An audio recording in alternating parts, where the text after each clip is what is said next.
l'idée d'ouverture, nous la partageons tous, quel que soit le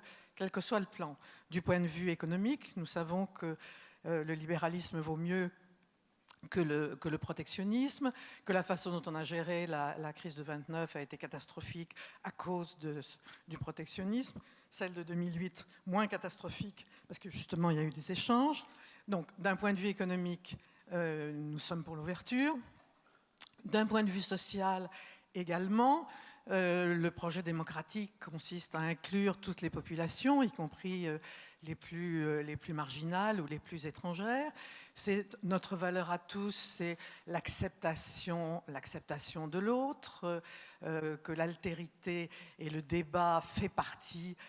des valeurs démocratiques, que être démocrate, c'est d'une part respecter les institutions démocratiques, et parmi ces institutions démocratiques, il y a l'institution du débat, du conflit, du débat rationnel, à partir duquel on peut prendre des décisions aussi rationnelles que possible. C'est par la transmission que notre société peut s'ouvrir à l'autre et qu'une société nationale peut devenir membre de l'Europe. Et ce n'est pas en cessant d'être nationale qu'elle peut participer pleinement à l'Europe, mais c'est au contraire à partir de ce qu'elle est et de ce qu'elle continue à être qu'elle peut effectivement collaborer, coopérer, échanger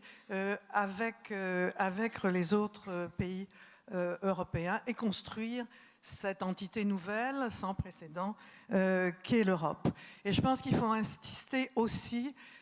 sur ce problème de transmission, parce que dans l'histoire, les sociétés qui ont voulu tout recommencer à zéro, qui n'ont pas accepté l'idée que la tradition se recueille, se réinterprète et se transmette, sont des sociétés qui sont devenues des sociétés barbares et qui ont sombré dans le totalitarisme. Et donc il faut à la fois, bien sûr, rester parfaitement ouvert aux autres pour toutes les raisons que j'ai mentionnées, mais aussi savoir que c'est à partir de la transmission d'une culture particulière que nous pourrons être libres d'être ouverts aux autres.